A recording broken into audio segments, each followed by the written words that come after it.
Hey everybody, welcome to another episode of Classes of Mail. My name is Alan Gigax, and today we have a very special episode that is for the CCAs. It is for the CCAs specifically who are in my station, but it is applicable to CCAs around the country as well. And if I say stuff that is not generally applicable, or if the rules change from place to place, I'm going to do my best to try to remember to specify how the rules might vary where you are. But this advice, or what I'm going to tell you, is generally applicable. And another thing you need to know before we get started is I'm pretty fired up. There is some shit that went down there's the first one. There's some shit that went down today that really bothers me. I care about our CCAs, and I care about the way that they're treated, and I do not like the way they were talked to today. So that's the impetus for this episode. And there are going to be some naughty words in here. So if your ears are too sensitive for that, you might want to turn the podcast off now, because I guarantee you I'm going to get fired up. All right. So with that out of the way, let's get right to it. Normally I say these episodes a couple of times. I write my script, I go over them a few times, and then when I'm comfortable and I got it, I hit record, but not this time. I'm just going straight for it. So this is raw. All right. First of all, I'm not your boss. I'm not your supervisor. I'm a carrier just like you. And a lot of what I tell you on this podcast, you got to take it with a grain of salt as a CCA, because it's easy for me to give you this advice about what the contract says and what your rights are and things like that. I've been in the post office 17 years, and there's not a lot management can do to me at this point. I'm guaranteed my 8 hours every day, guaranteed my 40 hours every week, and that's not the case for a CCA. So you got to be careful, because management controls your schedule. So you got to kind of dance with them, because if they want, they can just send you home, or they can fail to schedule you. I hate that they do that low-key fire people where they just stop scheduling them and they give them like 4 hours a week until they quit. It's chicken shit. If you want to fire somebody, fucking fire them. But don't pull that. And if your management is doing that to you, go to your union. And hopefully there's a way that, they can talk to management and try to work it out, because that's some bullshit right there. And that's what your union is for mistreatment like that. So, yeah, they can send you home. They can fail to schedule you. And they can send you to other stations whenever they feel like it. Or can they? Can they send you to other stations whenever they feel like it? Well, it turns out no. Turns out there's rules about that. And I'm going to tell you those rules. In order to send a CCA to another station, there's a process that management's supposed to do. Number one, they're supposed to solicit volunteers. In the JCAM, I'm going to talk about the JCAM a lot in this episode, the Joint Contract Administration Manual.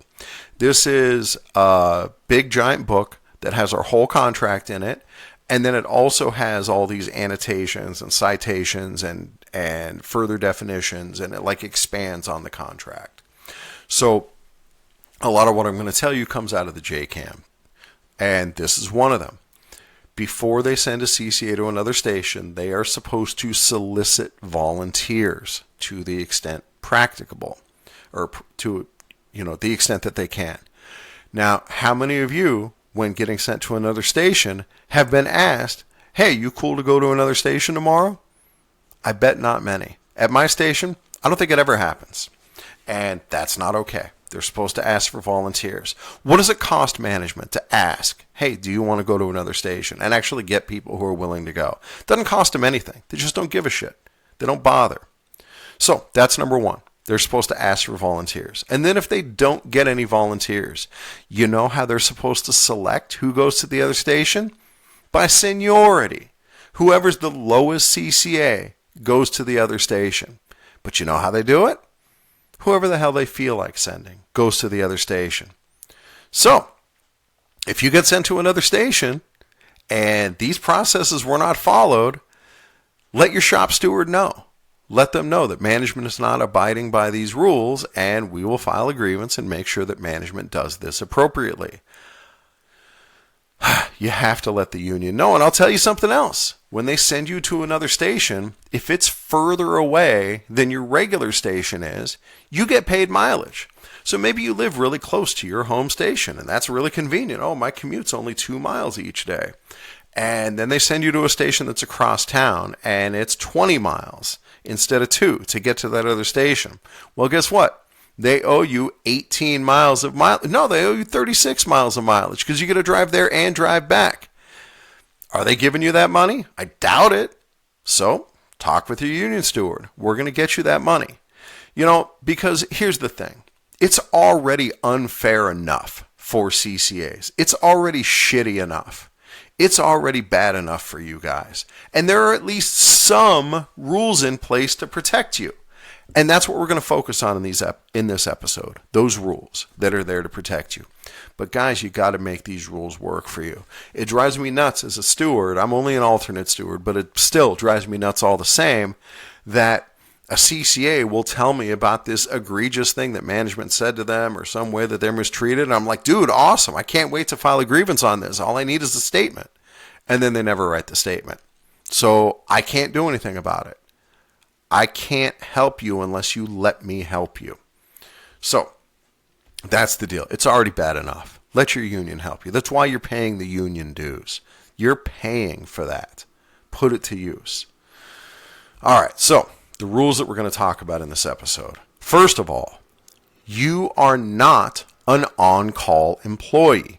You are a scheduled employee.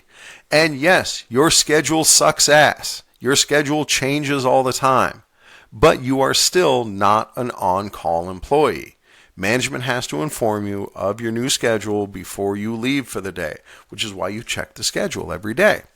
And in the JCAM, in section 8.3, it reads as follows, quote, PTFs and CCAs may not be required to remain on standby or remain at home for a call-in on days they are not scheduled to work, end quote.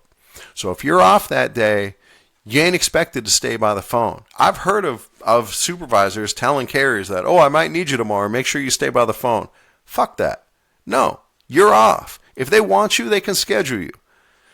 It's already bad enough being a CCA. Least they could do is schedule you if they're going to need you. And dude, if you don't come in tomorrow, you know what's going to happen?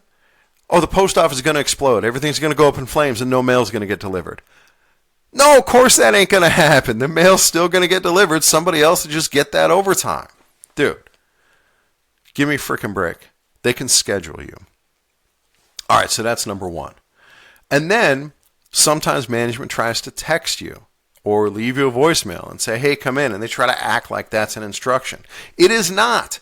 In fact, we have a memo from the local postmaster specifically regarding texted instructions for a schedule change. And this is what it says, quote, from the postmaster, quote, texting is not appropriate. Text and voicemail messages are not instructions. Management can leave a voicemail message and ask carriers or CCAs to call. There is no requirement or prohibition to return the call. So, because you are not on call, once you leave the station, your schedule is set. That is your schedule. Take a picture of that schedule for proof, and then don't answer your phone. If you answer the phone and they tell you not to come in, you're out of luck. Or if they tell you to come in, you're even more out of luck because, oh my God, I thought I was going to finally get a day off. Don't answer your phone. When you're on the clock, yeah, you answer your phone or you do whatever. And with all these things, I ain't your boss, right? You do you. All right. So let's say that you are scheduled and you come in. You are guaranteed 4 hours. Guaranteed. Around the country, there are some places where it's only 2 hours, and it depends on how big your station is or your area is. But here it's 4. And in the JCAM, section 8.8c, it says that the guarantee, quote, does not apply to PTFs. I should mention that this decision that it's quoting from here dates back to before CCAs were invented. So it also applies to CCAs by extension, but here it just says PTFs. So let me go back. In 8.8c, the guarantee, these 4-hour guarantee, quote, Does not apply to PTFs who were initially scheduled to work but were called at home and directed not to report to work prior to leaving for work. End quote. So if they call you and your dumbass answers and they tell you, oh, we don't need you today, well, now you're out of luck. And that's why you don't answer your phone. But it says here that you should be called prior to leaving for work. So that means that if you show up at the station and they stop you from clocking in and say, no, we don't need you, don't clock in, guess what? You still get your guarantee time because you were scheduled and you showed up. And in theory, even if they call you while you're on your way to work and they tell you not to come in, you still get your guarantee time based on the way this is worded in the JCAM. But don't leave it to chance. Just don't answer your phone. And for God's sake, if management sends you home, tell your shop steward. Because, they might just pay you automatically. They know the rules too. They know they have to pay you those 4 hours, but they're trying to take advantage of you by sending you home and not paying you those hours. So it's best to inform your union steward, hey, I'm being sent home, and we'll make sure we get you those hours. Now you might be wondering, what if they ask me if I want to go home? Oh, there's not much to do today. Do you want to go home? Do you lose your guarantee then? What if you say yes? What if they're like, hey, CCA, would you like to go home? And you say yes. What happens to your guarantee? Nothing. You don't lose your guarantee. In JCAM 8.8D, it says management may not solicit employees to work less than their call-in guarantee. An employee may waive their guarantee in the case of illness or personal emergency. So when they say, hey, it doesn't look like we have any trucks today, do you want to go home? And you say yes, is that an illness or personal emergency? No, it's not. That's management soliciting you to work less than your guarantee. Fuck that. You get your 4 hours. That's it. All right? There's more rules like this. There's a bunch of rules like this, and one of these days I'll do a podcast specifically about CCA rights. But honestly, all of this is just preamble, and we should probably finally get to the real point. We've already been recording for 12 minutes. I haven't even gotten to the point yet. Jeez Louise. Here's the point. Why I'm doing this today. Because of poor treatment by management. Because of a meeting that management held today where they told CCAs that they need to go faster, that essentially accused them of being out there stealing time. And the CCAs I know bust their ass out there. They work hard. These CCAs skip their lunches, skip their breaks. Even though I tell them not to, they still do it. And then you got management telling them they need to go faster. Dude, give me a break. So, management has an obligation to instruct. And the only instruction they give you, go faster. But that's not true. Sometimes they give you another instruction. Hurry up.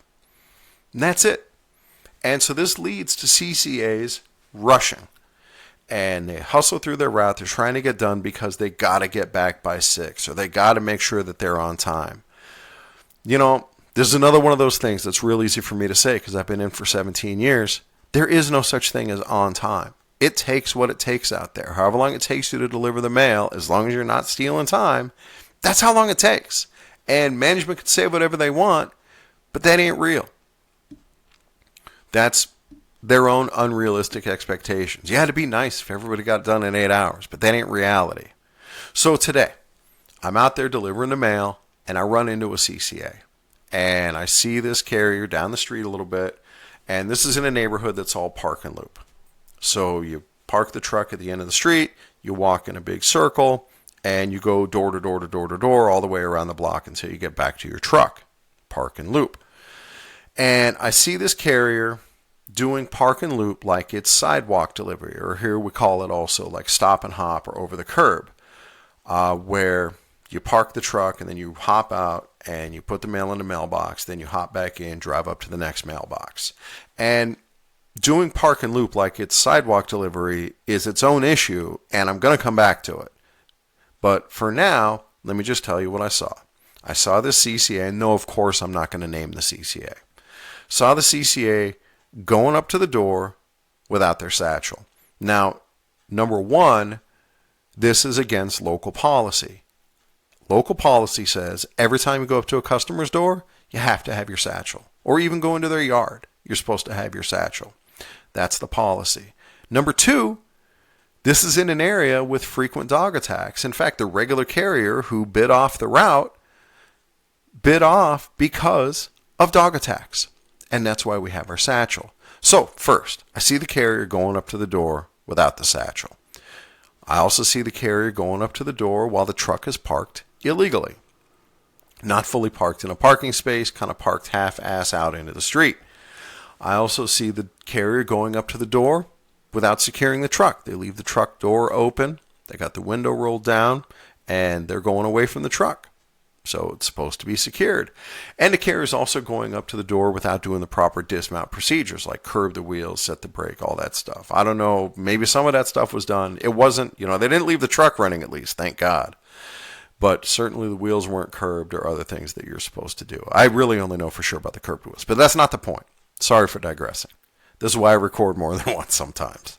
All right, so anyway. So I go up and I talk to the CCA and I point out to these things and take a guess what reason the CCA gave me for why they were cutting all these corners. What could their motivation be for doing that? You know what it is. They were trying to go faster because of this meeting that they had with management in the morning, where management told them you need to go faster. Where if you get a handoff that says it's an hour and 45 minutes, you better get that thing done in an hour 45 minutes. Forgetting the fact that the times they put on our 3996s are already bullshit because they're splitting these routes into 5 hours on the street, even though there's 6.5 hours on the street for the regular carrier. Yeah. And then the supervisor has the nerve to tell these CCAs who are out there busting their ass that if you can't get this stuff done on time, now none of this is direct quotes, right? This is all hearsay. If you can't get this stuff done on time, you need to resign. As if that's going to fix our problem. We already have this huge problem of carriers quitting, of CCA retention.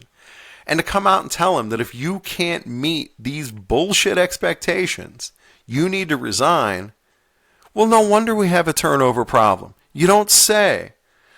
Oh, dude. So I just got a text from another CCA who is going to tell me about the problems that came up at this morning's meeting. It's unfucking believable. So that's it, right? Go faster. Go faster. So now let me ask you, what happens if management comes out and sees this carrier? They see the carrier cutting all these corners, hopping out of their truck, going up to the door like that, leaving the truck open, don't curb the wheels, no satchel, all that stuff. What are they going to say to the carrier? I'll tell you. They're going to pat that carrier on the back and say, hey, man, thanks for rushing so fast. You're doing a great job. No, they're not going to say that. Don't be fucking stupid. No. They're going to bust that carrier for having all these safety violations. And depending on how much they like or dislike the CCA, that is going to lead to anything from a stern talking to, where they're like, hey, you got to make sure you do all this stuff right. Could be anywhere from that to an emergency removal. 16-7, where that's essentially you're fired. For what? In service of what? Going faster. Yeah. So how much longer does it take to do the job the right way? Well, I've covered this on a previous podcast. It takes about 6 to 10 extra seconds per stop to lock up the truck and grab your satchel, and then to unlock it and put your satchel away when you come back. More on that a little bit later as well, when we talk about doing stop and hop like it's park and loop like it's stop and hop. So when management pressures you about your time, what does it mean? When they say, hey, we need you to go faster, you're not keeping up out there, not happy with how fast you're going. When they accuse you of stealing time. Well, if you're past your probation, it doesn't mean much. And a lot of the stuff that I'm saying doesn't apply to carriers before probation because management could just get rid of you for any reason. And so, yeah, that 90 days, it's a rough 90 days. You know what old timers say? They say, yeah, they got 90 days of hard work out of me at the beginning of my career, and I'll give them 90 more over the rest of my career. Old timers, I tell you. All right, so anyway, so when they're accusing you of stealing time, it doesn't mean much except that they control your hours. And we already talked about that, how that can lead to a rougher time for you. But as far as discipline goes, if you're putting in an honest day's work, you really shouldn't have much to worry about. And most CCAs that I see bust their ass. They work hard. The truth is, management can't discipline you simply for taking longer than they think you should take. That's not a crime at the post office. It's something they can not like, but they can not like it all day long. That's not the same as discipline. If they want to discipline you, they have to show just cause. And there are multiple causes for taking longer that could lead to discipline, like unsatisfactory effort or time-wasting practices. Those can lead to discipline, legitimate discipline, that the union probably won't be able to overturn. But just saying, oh, you're taking too long, that's nothing. That doesn't mean anything. So they accuse you of stealing time. They accuse you of time-wasting practices, but you're out there busting your ass. And I know you're out there busting your ass too. So your response, if you think there are ways I can improve my time, come out and show me. Make them do their job. Make them instruct you. Otherwise, it's just talk. They have no idea what you're going through out there. So, that's it. Hey, come out and show me how you think I could be doing better, because I think I'm doing the right things out there. Now, here's the catch. If management does come out, you better be doing shit the right way. So one time, when I was a young pup, just new to being full-time regular, I've been a PTF back then, which is just like being a CCA, except I had better benefits. Anyway, I got my route at my current station, and it was an awful route. It was bad with dogs. It was a lot of walking. It was really long, and so I was going into overtime. I was taking longer than management thought I should take, and it was a fight all the time. I think I need 45 minutes of overtime. They don't think I need any overtime. And I didn't know my rights back then. I didn't know anything. I was stupid. I'm still stupid, but at least I'm a little bit less stupid. So anyway, the supervisor threatened me. And he said, he didn't say he was going to kick my ass. He said that he was going to come out and follow me and show me, he was going to prove essentially that I was out there stealing time and not doing the job the right way. So he comes out, he follows me for a few streets and sees how I'm delivering the mail and what I'm doing. And at the end of him following me, he pulled me aside. And I said, all right, what advice do you have for me? And this is the advice he gave me. I noticed that when you leave the door, this is on a walking route, when you leave the door, you're not looking ahead of you to make sure the path is clear. You just immediately start fingering the mail to get ready for the next house. And that can lead to trip hazards. So what I would suggest is before you take off for the next house, stop for a sec and look at the path and make sure it's clear before you start walking. That's it. That was his whole advice for the whole time. Is that going to make me faster? No, that's not going to make me faster. And that's my point. He came out there to prove that I was engaging in time-wasting practices. And he didn't find any. And the only thing he actually found was a potential safety violation. And when they come out to look at you, they're looking for safety violations. They're looking for unsatisfactory effort, and they're looking for time-wasting practices. Now, I said I'm going to come back to this topic, and here we are back at this topic. Because if they do come out and watch you and you're doing any of those things, they're going to bust you, especially if they already got a bug up their ass about how you're not doing the job the right way. So I got plenty of podcasts out now that how to do the job the right way, and there's more to come, and you can even talk to me if you're at my station, and I'll be happy to tell you. But here's the thing. If they come out and see you and you're doing park and loop, like it's sidewalk delivery, and you're parking in front of every house and running up to the door, you know what? That is a time-wasting practice. And management is right. You are out there wasting time. The only way that doing the job like that can save time is if you do it wrong. Because securing the truck and grabbing the satchel, it adds about 10 seconds to each stop.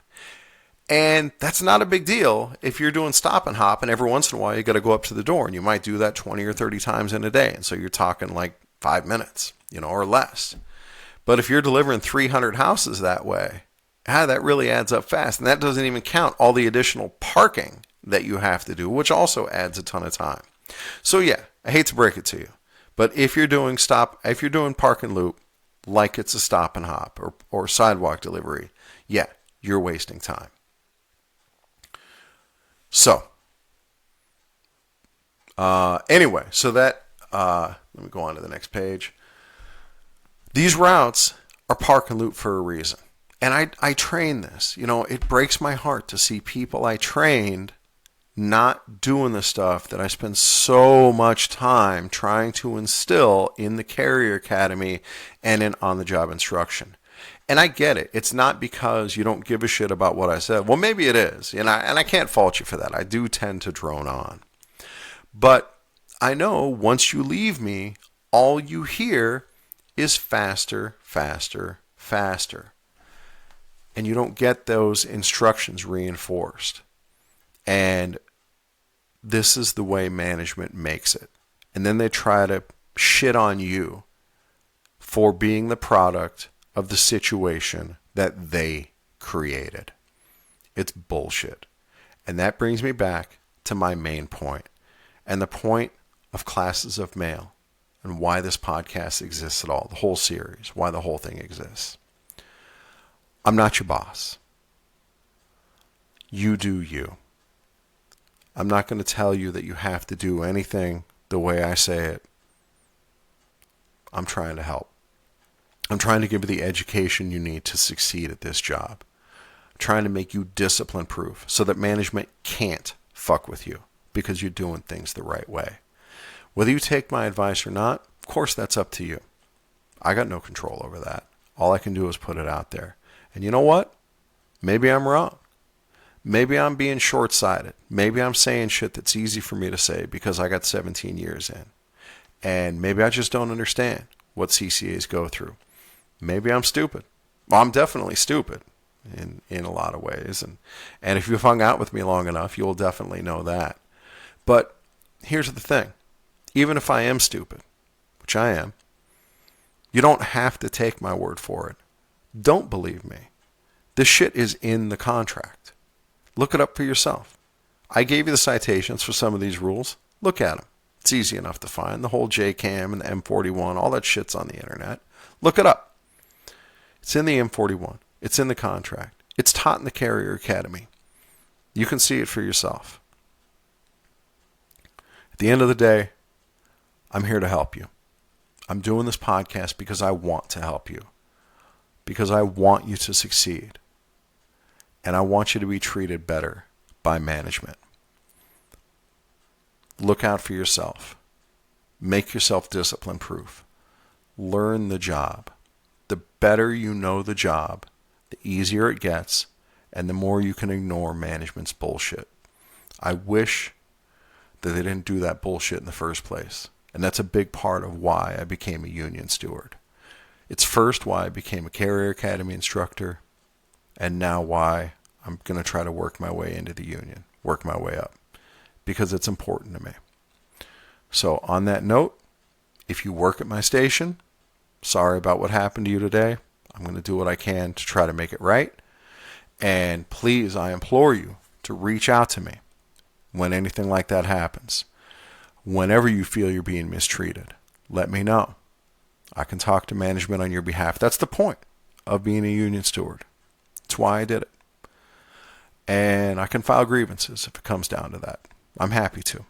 And so is your other union stewards at our station and the folks down at the union hall. That's why we're here. And for the rest of you, if you're outside of my station, thanks for listening. Hopefully things are a little more chill at your station, but they're probably not, because where I work is actually one of the most chill stations in Las Vegas. Today was just a bad day, but it's been rough lately. So anyway, if you're outside of the area, drop me an email. Feel free to ask me your questions. I really want to answer them. I'm here to help. My email is coachallen, ALAN, @gmail.com. Or you can find me on Facebook. My profile is totally public, and I do accept messages from strangers. And my name on there, it's just my name, Alan Gigax, ALANGEGAX. So you can find me there too. Guys, take care of yourselves out there. Do the job the right way. Make yourselves discipline proof. And I will promise to keep doing what I'm doing. And I will see you next time.